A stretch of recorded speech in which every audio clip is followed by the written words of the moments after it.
I discovered my entire family was in witness protection and our whole life was fabricated, so I Googled our real names and found out why. I was 19 when I found the documents that shattered everything I thought I knew about my life. It started innocently enough. I was home from college helping Dad clean out the garage when a box fell from the top shelf. Papers scattered everywhere. Birth certificates, social security cards, driver's licenses. But these weren't ours. The names were wrong. Everything was wrong. Instead of the Thompson family from Portland, Oregon, these documents belonged to the Kowalski family from Detroit, Michigan. But the photos were unmistakably us. Mom, Dad, my younger sister, and me, just with completely different names. Dad, I called out, holding up his fake driver's license. What is this? The color drained from his face. He snatched the document from my hands, scanning the garage frantically to see what else had spilled out. Where did you get this? His voice was shaking. It fell from your box. Dad, why do you have fake IDs? He was quiet for a long moment, staring at the license in his hands. When he finally looked up, his eyes were filled with something I'd never seen before. Pure terror. Go get your mother and sister. Bring them to the living room. Don't say anything to them yet. 20 minutes later, we were all sitting on the couch in complete silence. Dad paced back and forth in front of us, running his hands through his hair.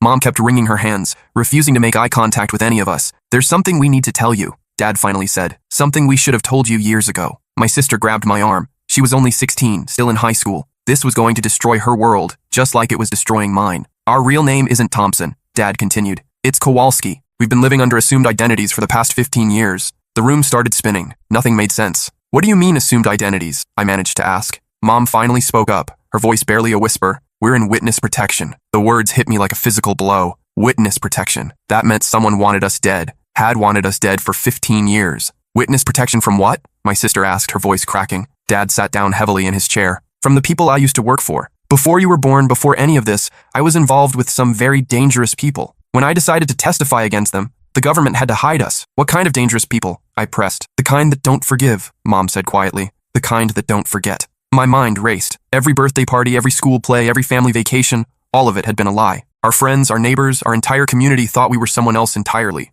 How dangerous? I asked. Dad and Mom exchanged a look that chilled me to the bone. That night, after my sister had cried herself to sleep and my parents had gone to bed, I snuck into Dad's office and found our real names written on one of the documents. Vincent Kowalski, Patricia Kowalski, Daniel Kowalski, and Rebecca Kowalski. I opened my laptop and typed Vincent Kowalski Detroit into Google. The first result made my blood run cold. Witness in major organized crime trial found dead. The article was dated just 3 months ago. There was a photo, a man who looked exactly like my father, just older and with gray hair. The caption read, Vincent Kowalski, 52, key witness in the Torino crime family trial, was found shot execution style in his apartment in Detroit. Police suspect retaliation for his cooperation with federal authorities. My hands were shaking so badly I could barely scroll. If Dad was dead, then who was the man sleeping upstairs? Who had raised me for the past 19 years? I kept reading, my heart pounding so hard I thought it might burst. The article mentioned that Kowalski had been in witness protection since 2008, but had recently requested to return to Detroit to care for his dying mother. The U.S. Marshals had advised against it, but he'd insisted. 3 days after arriving in Detroit, he was dead. I stared at the screen, trying to process what I was reading. The man in the photo looked like my father, but the timeline didn't make sense. We'd been in Portland this whole time. Dad worked at the insurance company. He coached my little league team. He helped me with homework. Unless, I searched for more recent articles and found them. Dozens of them. Torino crime family trial ends in mistrial. Key witness death derails federal prosecution. Alleged crime boss walks free after witness murdered. The most recent article, published just last week, contained a quote that made my stomach drop. With the death of our primary witness, Vincent Kowalski, we no longer have sufficient evidence to proceed with prosecution, said federal prosecutor Amanda Cruz. However, we believe the Torino family is actively hunting for Kowalski's family members, including his wife Patricia and 2 children, Daniel and Rebecca. We urge anyone with information about their whereabouts to contact federal authorities immediately. I slammed the laptop shut and ran upstairs, taking the steps 3 at a time. I burst into my parents' bedroom without knocking. Dad! I shouted. Wake up! Both my parents shot up in bed, instantly alert in a way that seemed trained, practiced. What's wrong? Dad asked, already reaching for something under his pillow.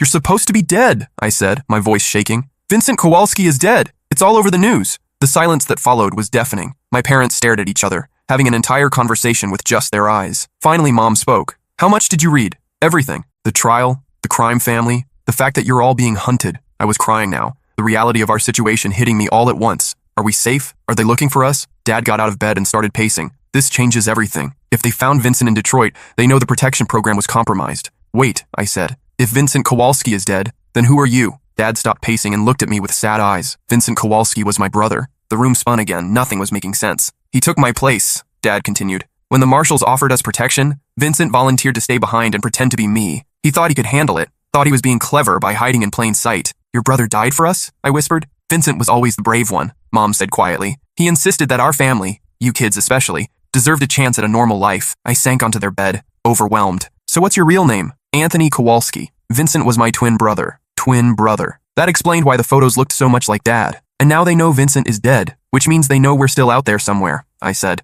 Dad nodded grimly, which means we need to disappear again. What about my sister? She's supposed to graduate in 2 months. I'm supposed to finish college. None of that matters if we're dead, Mom said bluntly. How did this all start? I asked. What did you do that was so bad they've been hunting us for 15 years? Dad sat down on the bed next to me. I worked for Dominic Torino. Started when I was just 18. Stupid kid from the neighborhood who thought the money and respect was worth it. I did collections, ran numbers, eventually graduated to more serious work. He paused, and I could see him deciding how much to tell me. The FBI flipped me after they caught me during a wiretap operation. They had enough evidence to put me away for 20 years, but they offered me a deal. Testify against Dominic and walk away clean. And you took it. I had a family to think about. You were 4, your sister was just a baby. I couldn't go to prison and leave your mother to raise you alone, but you knew it would put us in danger. I thought the government could protect us. They promised us new identities, a fresh start. They said Dominic would be locked away for life, but something went wrong. Dad nodded. The trial was delayed for years. Appeals, motions, legal technicalities. Dominic spent most of that time on bail, running his operation and planning his revenge. I thought about all those times Dad had insisted we couldn't have social media accounts, how he'd driven 40 minutes out of the way to avoid certain areas of the city, how he'd always parked facing the exit wherever we went. You've been watching for them this whole time, every single day for 15 years, and now they found Vincent, which means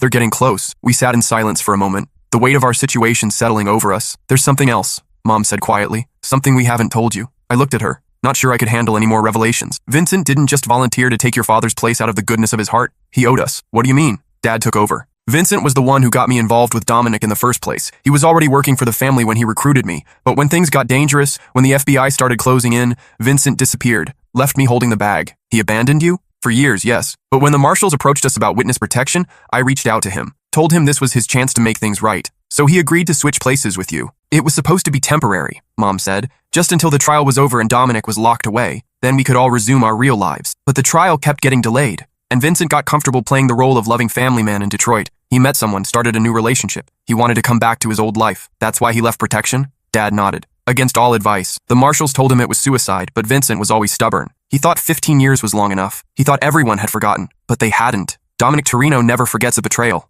Never. I stood up and started pacing, just like Dad had been doing. So what now? Do we run again? Get new identities? It's not that simple, Dad said. The protection program has been compromised. If they found Vincent, they might have inside information. We can't trust the marshals anymore. Then what do? We disappear on our own. The next morning, I found my sister in the kitchen making breakfast. She looked like she hadn't slept at all. Mom and Dad told me everything, she said without looking up from her eggs. About the crime family, about Uncle Vincent, about having to run again. How are you handling it? She finally looked at me, and I could see she'd been crying. My entire life is a lie. My friends, my boyfriend, my plans for college, none of it was real. It was real, I said, sitting down next to her. Just because our names were fake doesn't mean our experiences weren't real. Easy for you to say. You'll be transferring colleges anyway. I'm supposed to graduate valedictorian in 2 months. I had a full scholarship to Stanford. Maybe we can find a way. No, she interrupted. Dad already explained. We have maybe a week before we have to disappear completely. No contact with anyone from our old life, ever. The finality of it hit me hard. I thought about my girlfriend, Emily, who I'd been planning to propose to after graduation. My best friend Connor, who I'd known since middle school. My professors who had become mentors. All of it would just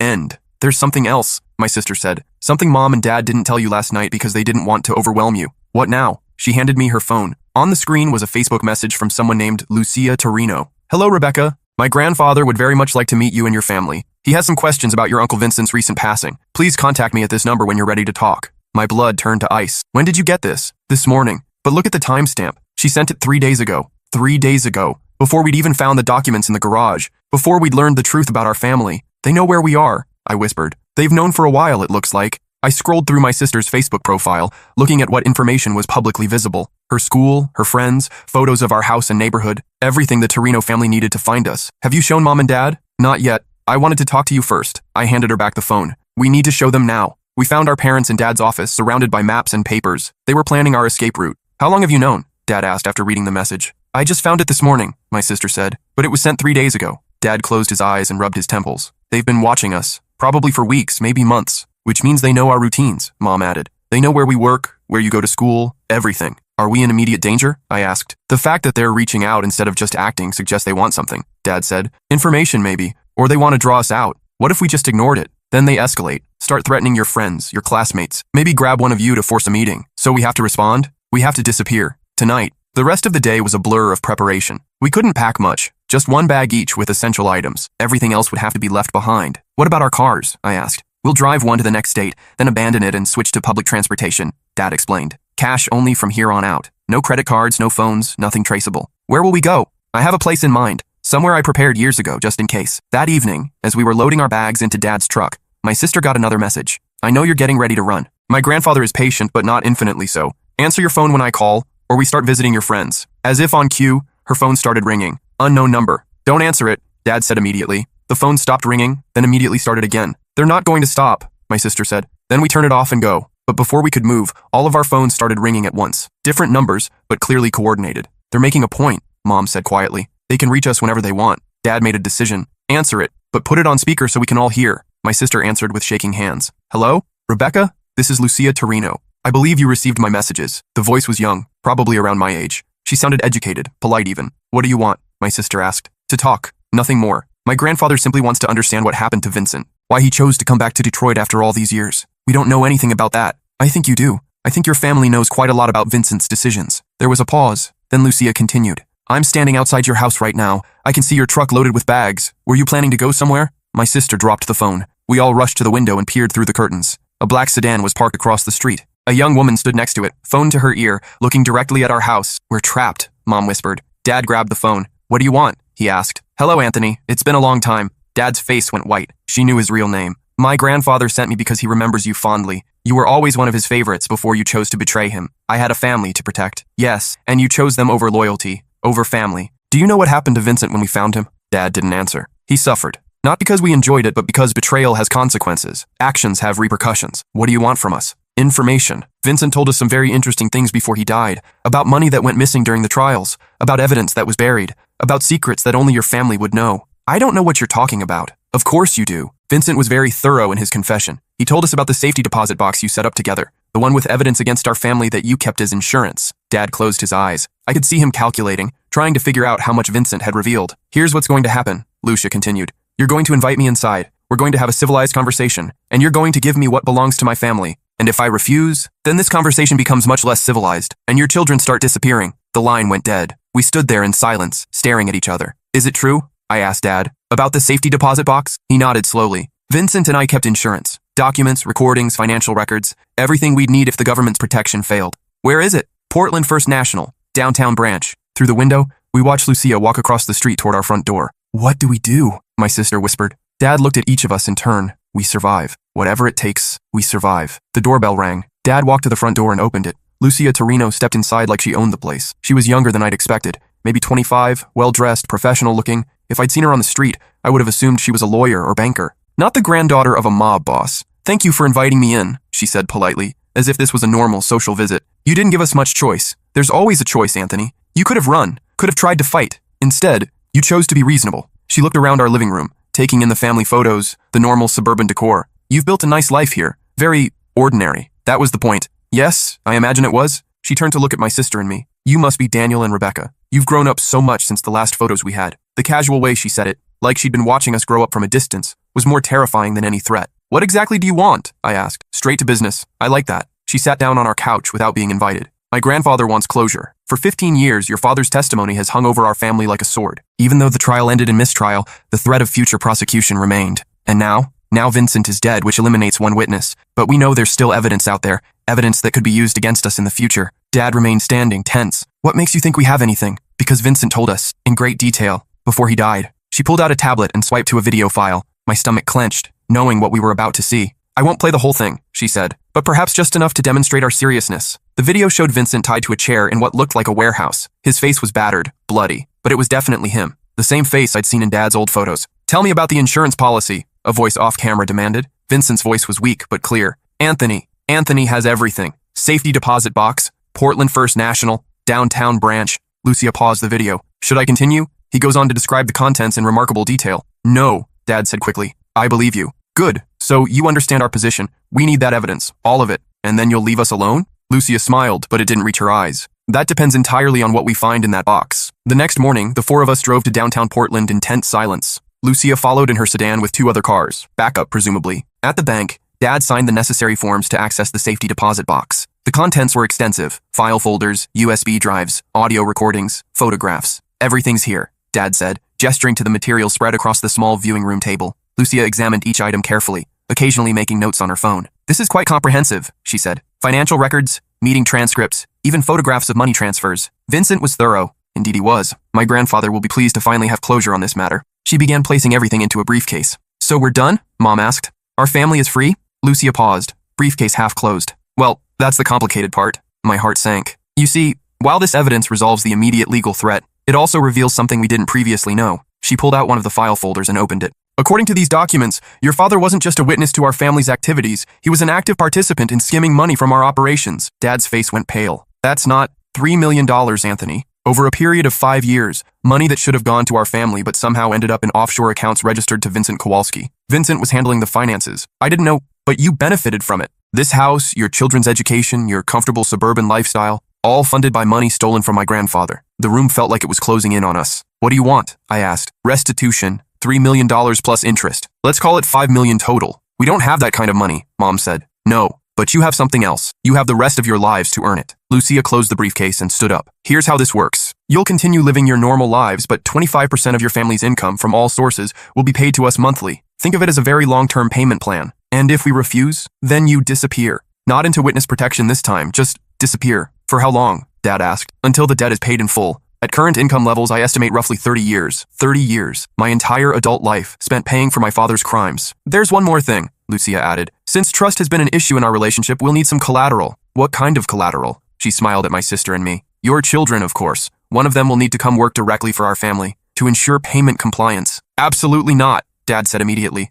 Then we'll take both of them. The standoff lasted for what felt like hours, but was probably only minutes. Finally, I spoke up. I'll do it. Daniel, no, my sister said. Someone has to. And you still have high school to finish. Lucia nodded approvingly. Excellent. Daniel will relocate to our operations in Las Vegas. Don't worry. It's mostly legitimate business these days. Casinos, real estate, entertainment ventures. What kind of work? I asked. Whatever we need. You'll be well compensated, and the money you earn will count toward your family's debt. How do we know you'll honor the agreement? Because my grandfather is a man of his word, unlike your father. The next week passed in a blur of preparations. I had to withdraw from college, pack my belongings, and say goodbye to everyone I'd ever known, without being able to explain why. Emily took the news the hardest. You're just leaving? She asked, tears streaming down her face. What about us? What about our plans? I got a job opportunity I can't pass up, I lied. It's temporary. How temporary? I couldn't answer that. 30 years wasn't temporary by any reasonable definition. The night before I was supposed to leave, my sister came into my room. There has to be another way, she said. This isn't fair. You didn't do anything wrong. None of us did anything wrong, but here we are. I could come with you. We could face this together. No! You're going to finish school, go to college, build a normal life. That's the whole point of this sacrifice. What if I can't? What if I can't just pretend everything is normal while you're paying for Dad's mistakes? I hugged her tight. Then you'll fake it until it becomes real. That's what this family does, apparently. We're really good at pretending to be someone else. The next morning, Lucia arrived to pick me up. Her sedan was nicer than any car my family had ever owned. Ready? She asked. I looked back at our house, the Thompson family home where I'd grown up believing I was someone else entirely. My parents stood in the doorway, looking older than I'd ever seen them. My sister waved from her bedroom window. No, I said, but let's go anyway. The drive to Las Vegas took 12 hours. Lucia was surprisingly good company. Intelligent, well-educated, even funny at times. If I'd met her under different circumstances, I might have liked her. Can I ask you something? I said somewhere around hour 8. Sure. Why don't you just kill us? Wouldn't that be simpler than this elaborate payment plan? She considered the question seriously. My grandfather is old-fashioned. He believes in justice over vengeance. Your father stole from us, so you'll pay it back. Vincent betrayed us, so he died. Each consequence fits the crime. And what crime did I commit? You were born into a criminal family. Sometimes that's crime enough. We arrived in Las Vegas at sunset. The city sprawled out before us, all neon and glass and artificial glamour. Lucia drove us to a high-rise apartment building in an upscale part of town. This is yours, she said, handing me a set of keys. Furnished, utilities included. Rent will be deducted from your salary. The apartment was nicer than anywhere I'd ever lived. Floor-to-ceiling windows, modern furniture, a view of the strip. What's the catch? I asked. No catch. We want you comfortable. Happy employees are productive employees. And what will I be doing? Tomorrow you'll meet with our HR department. They'll assess your skills and find an appropriate position. You'll be working for Torino Entertainment Group, our legitimate business holdings. And how much of my salary goes toward the family debt? 50%. The rest is yours to live on. I did the math in my head. At entry-level wages, it would take decades to pay off $5 million. There are ways to accelerate the process, Lucia added as if reading my mind, such as special projects, higher risk assignments with better compensation. But we'll discuss that later once you've proven yourself. She left me alone in the apartment with a company handbook and instructions to report to the Torino Entertainment offices the next morning. That night, I called home from a prepaid phone Lucia had given me. How are you holding up? Dad asked. I'm alive. The apartment is nice. It could be worse. Daniel, I'm so sorry. This is all my fault. Yeah, it is, but we deal with the situation we have, not the one we wish we had. Is there anything we can do from here? Just live your lives. Pay what you can. Maybe someday this will all be over. I love you, son. I love you too, Dad. All of you. The next morning, I reported to Torino Entertainment Group, a gleaming office building just off the strip. The company was surprisingly legitimate. They owned several casinos, a production company, and various real estate holdings throughout Nevada. My supervisor, a woman named Carmen, who seemed to have no knowledge of my family's situation, assigned me to the accounting department. You'll be processing financial reports, tracking expenses, basic bookkeeping, she explained. Nothing too complicated to start with. The work was mundane, but tolerable. My co-workers were friendly enough, though I was careful not to get too close to anyone. I couldn't risk involving innocent people in my family's problems. For 6 months, I lived a strange double life. During the day, I was Daniel Thompson, entry-level accountant. But every evening, I'd receive a call from someone in the Torino organization, reminding me of my true purpose. The calls weren't threatening, just regular check-ins to ensure I was meeting my obligations. My paychecks were automatically split, with half going toward the family debt and the other half deposited into my personal account. The money going toward the debt was substantial, more than my official salary should have allowed. I suspected the Torinos were supplementing my payments somehow, possibly to accelerate the repayment schedule. Then one day, Lucia appeared in my office. How are you settling in? She asked. Fine. No complaints. Excellent. I have a proposition for you. She explained that the company had identified some irregularities in one of their subsidiary operations, a casino in Reno that appeared to be skimming from the nightly receipts. We need someone to investigate, someone without obvious ties to our family, someone who could blend in as a regular customer. You want me to spy on your own employees? I want you to help us identify theft, which, given your family history, seems appropriately ironic. The assignment would last 2 weeks. If I successfully identified the source of the theft, it would count as a year's worth of debt payments. And if I refuse, then you continue your current payment schedule. No penalties, no consequences. This is an opportunity, not an obligation. I thought about my sister, who would be starting college soon, about my parents, who were working multiple jobs to make their portion of the payments, about the 30-year sentence hanging over all of us. I'll do it. The Reno assignment was my first real glimpse into the darker side of the Torino operation. While their Las Vegas businesses were mostly legitimate, the Reno casino operated in a legal gray area, catering to high-stakes gamblers who preferred to avoid traditional banking systems. It took me less than a week to identify the theft. 3 dealers were working together to skim chips during busy periods, then cash them out through a complex laundering scheme. When I reported my findings to Lucia, she was impressed. Very thorough work. My grandfather will be pleased. So I've earned a year's credit toward the debt? Actually, given the amount of money you helped us recover, we're crediting you with 18 months. It was progress, but not enough. At this rate, I'd still be paying for decades. There are other opportunities, Lucia said, if you're interested. What kind of opportunities? The kind that could cut years off your family's debt. But they require more specialized skills, such as information gathering, relationship building, occasionally more direct action. She was talking about becoming a full-fledged operative for the Torino family, not just an accountant working off a debt, but an actual member of their organization. What would that mean for my family? It would mean faster debt resolution. It would also mean deeper involvement in our business. And if I wanted out someday? People don't usually want out of our business, Daniel. We take very good care of our people. I thought about Vincent, who had tried to leave and ended up dead in a Detroit apartment. I need time to think about it. Of course, but don't take too long. Opportunities like this don't come around often. That night, I called home again. They want me to do more than just accounting, I told Dad. What kind of more? The kind where I become one of them instead of just working for them. There was a long silence on the other end. Son, you need to be very careful. Once you cross certain lines, there's no going back. But it could cut years off the debt. Maybe I could get all of us free sooner. Or maybe you'd end up like Vincent. I knew he was right, but the temptation was strong. Every day I spent in Las Vegas was a day stolen from my real life. Every month that passed was a month my sister couldn't live normally, knowing her brother was paying for their father's crimes. What would you do? I asked. I'd probably make the same mistake I made 15 years ago.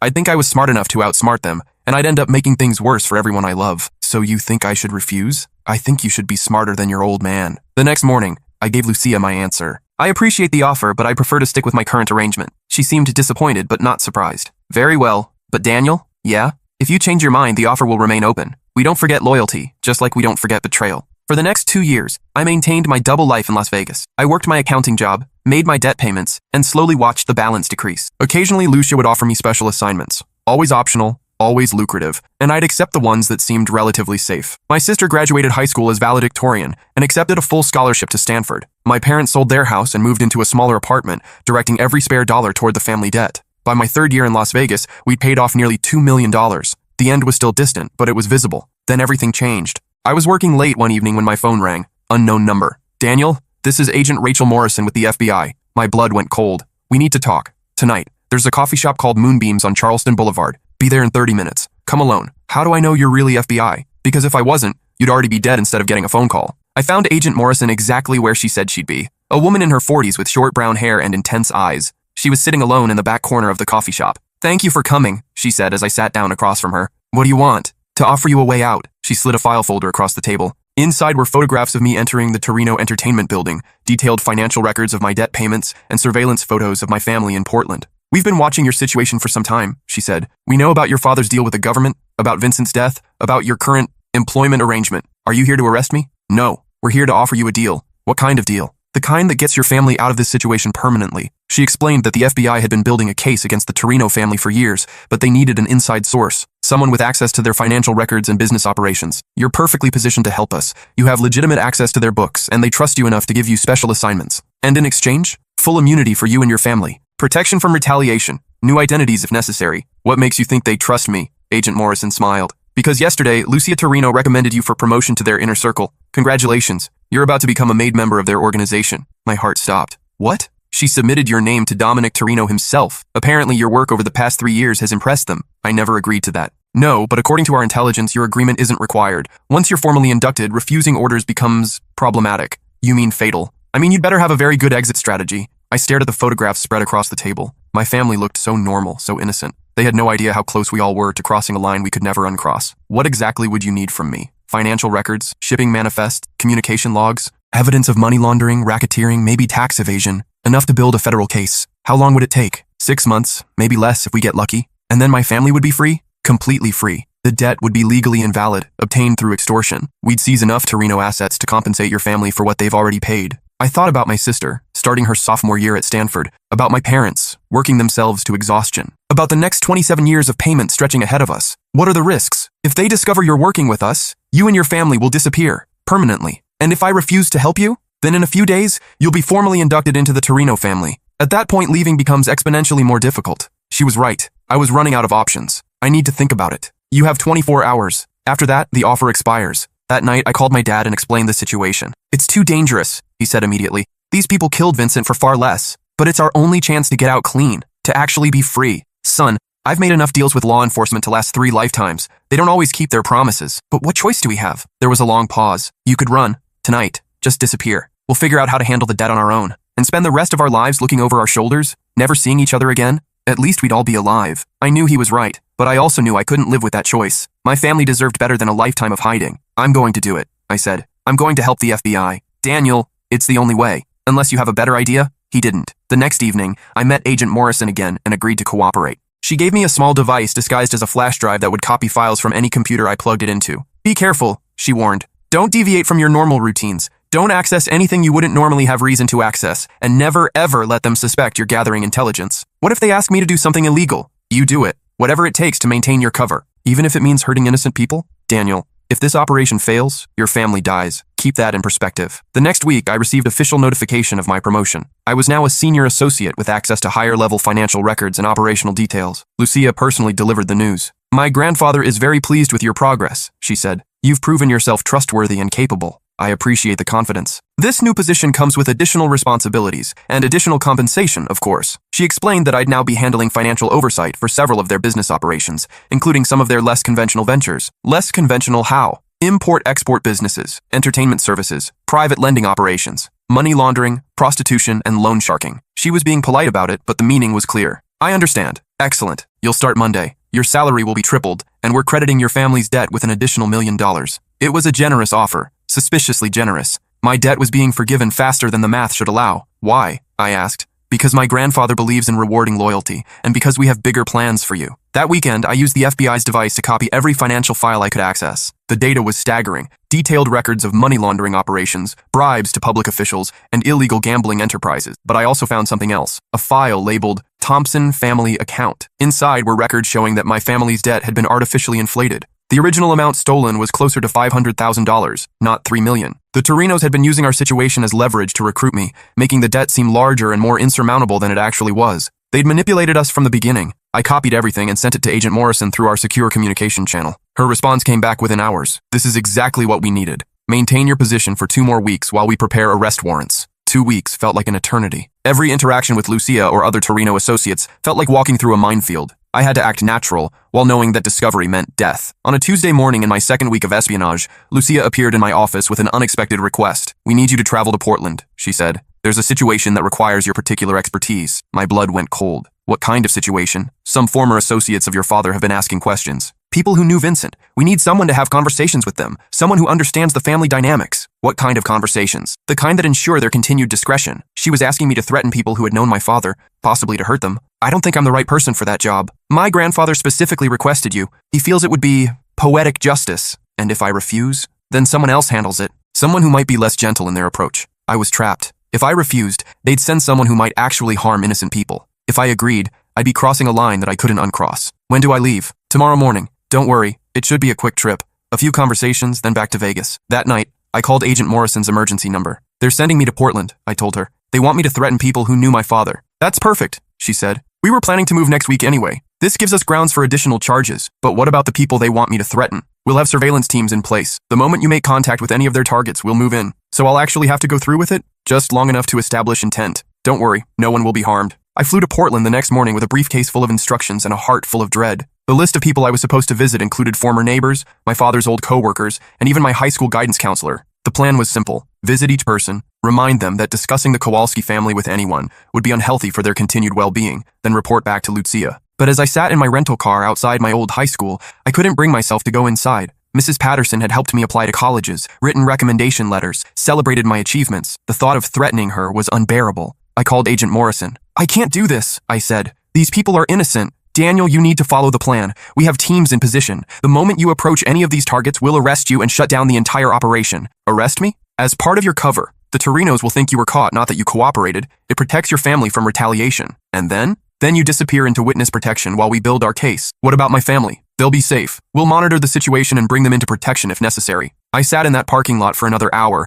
watching students walk in and out of my old school. Normal kids living normal lives, oblivious to the darkness that had consumed mine. Finally, I made my decision. I drove to Mrs. Patterson's house and knocked on her door. She answered with a confused smile. Daniel, what are you doing here? I need to talk to you about my father. As the words left my mouth, I saw FBI agents moving into position around the house. Agent Morrison had kept her word. Mrs. Patterson, I said loudly enough for the surveillance equipment to pick up. You need to stop asking questions about the Kowalski family, for your own safety. Before she could respond, the agents moved in. FBI, Daniel Thompson, you're under arrest. They handcuffed me and led me to their vehicle, while Mrs. Patterson watched in shock from her doorway. To any observers, it would look like a failed intimidation attempt that resulted in my capture. Sorry about this, Agent Morrison whispered as she put me in the back of her car, but we need to sell the performance. I spent the next 6 hours in FBI custody while they coordinated the arrests of dozens of Torino associates across multiple states. By evening, Dominic Torino himself was in federal custody, along with Lucia and most of their key operatives. It's over, Agent Morrison told me. Your family is free. I called home from the FBI office. Dad,